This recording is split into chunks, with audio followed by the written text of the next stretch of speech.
आइए जानते हैं आज की प्रमुख अंतर्राष्ट्रीय खबरों को। उससे पहले एक नजर आज के हेडलाइंस पर। झारखंड में बढ़ सकता है लॉकडाउन, मुख्यमंत्री हेमंत सोरेन ने दिए संकेत। 5 जून को लगने वाला है चंद्र ग्रहण। अजीत जोगी के निधन पर प्रधानमंत्री नरेंद्र मोदी समेत कई अन्य नेताओं ने जताया शोक। मोदी 2.0 का पहला साल, देश के नाम चिट्ठी में पीएम मोदी बोले, हम अपना वर्तमान भी खुद तय करेंगे और भविष्य भी। दिल्ली एनसीआर में 1 घंटे में 2 बार महसूस किए गए भूकंप के झटके, रिक्टर पैमाने पर तीव्रता रही 4.5। WHO ने अमेरिका से तोड़े सारे संबंध, डोनाल्ड ट्रंप ने कोरोना वायरस पर चीन को भी घेरा।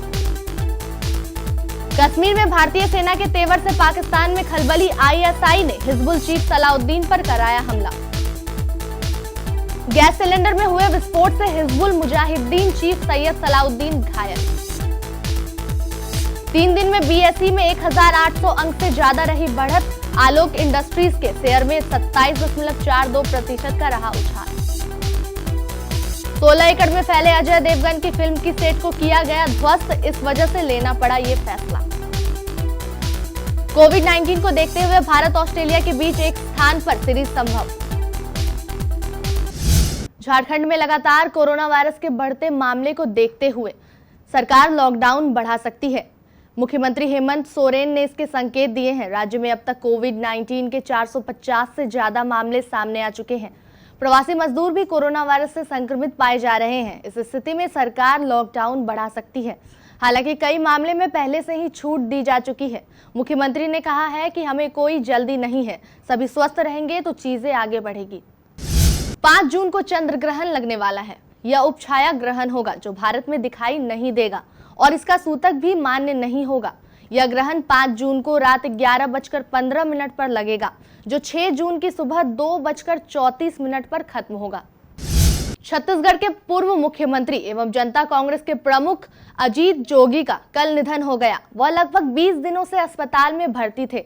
अजीत जोगी के निधन पर उपराष्ट्रपति, प्रधानमंत्री समेत कई मुख्यमंत्रियों और नेताओं ने शोक व्यक्त किया है।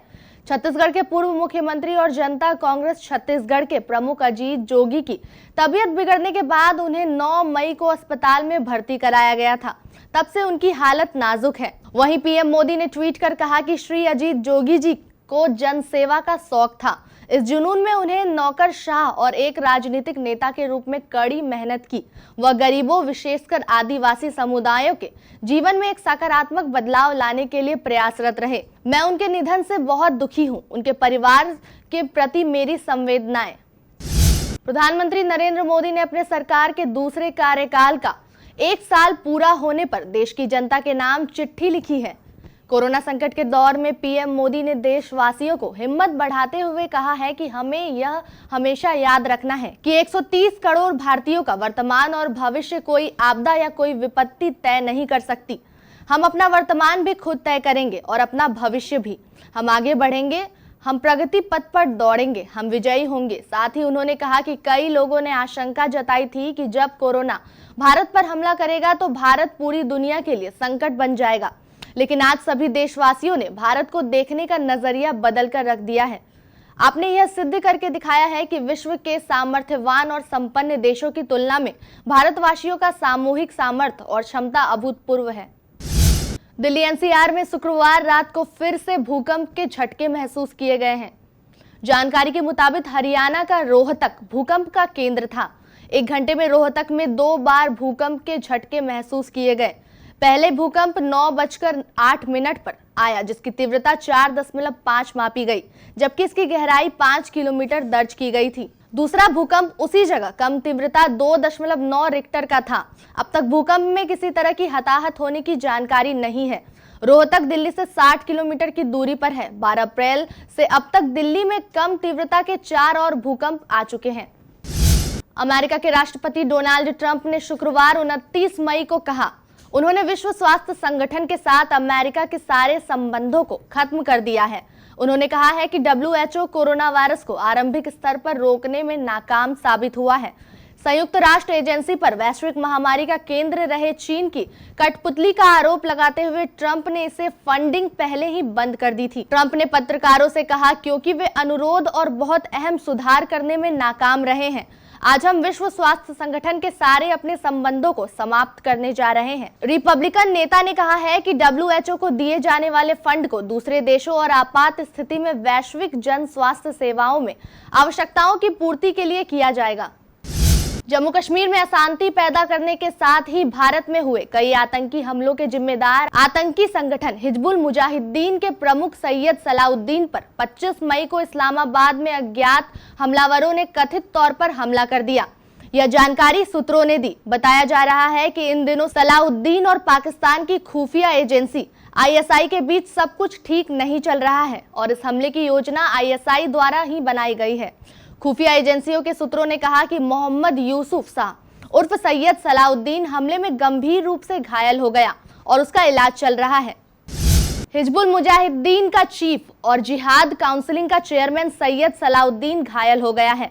सूत्रों के मुताबिक गैस सिलेंडर में विस्फोट के कारण सलाउद्दीन घायल हो गया। सूत्रों का कहना है कि पाकिस्तान के रावलपिंडी में हिजबुल मुजाहिदीन चीफ और जिहाद काउंसिलिंग के चेयरमैन सैयद सलाउद्दीन के ऑफिस के पास एक इमारत में गैस सिलेंडर में विस्फोट हो गया।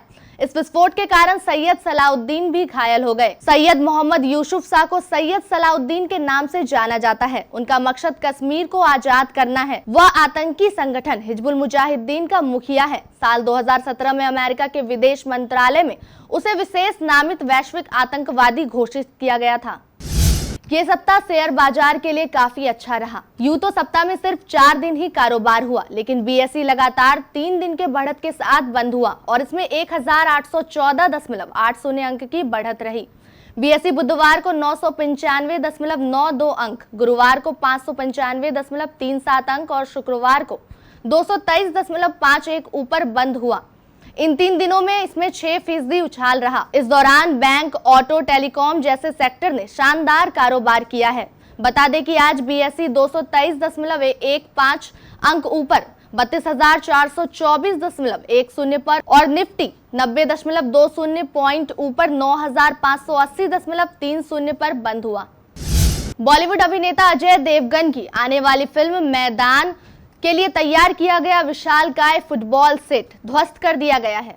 लॉकडाउन की वजह से इस फिल्म की शूटिंग नहीं हो पा रही थी।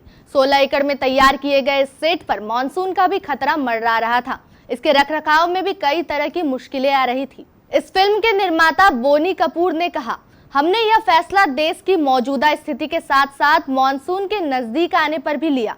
उन्होंने बताया कि फिल्म के अधिकांश दृश्यों को जमीन पर ही फिल्माया जाना है और आने वाला मानसून सेट खराब कर सकता है। क्रिकेट ऑस्ट्रेलिया ने कोविड-19 की स्थिति को देखते हुए भारत के खिलाफ टेस्ट सीरीज के कार्यक्रम में बदलाव की संभावना से इनकार नहीं किया है और यहां तक कि उसने केवल एक स्थान पर मैचों के आयोजन के विकल्प को भी खुला रखा है। क्रिकेट ऑस्ट्रेलिया ने गुरुवार को घोषणा की कि भारत के खिलाफ टेस्ट मैच क्रमशः ब्रिस्बेन 3 से 7 दिसंबर, एडिलेड 11 से 15 दिसंबर, मेलबर्न 26 से 30 दिसंबर और सिडनी 3 से 7 जनवरी तक खेले जाएंगे। हालांकि क्रिकेट ऑस्ट्रेलिया के मुख्य अधिकारी केविन रॉबर्ट्स ने कहा है कि स्वास्थ्य संकट को देखते हुए यात्रा पाबंदियों के कारण कार्यक्रम में बदलाव हो सकता है। उन्होंने शुक्रवार को पत्रकारों से कहा है कि वर्तमान कार्यक्रम यह मानकर तैयार किया गया है कि उस समय प्रांतीय सीमाएं यात्रा के लिए खुली रहेंगी। अंतर्राष्ट्रीय खबरों के बाद स्थानीय खबरों को जानने के लिए चलते हैं रोशनी के पास।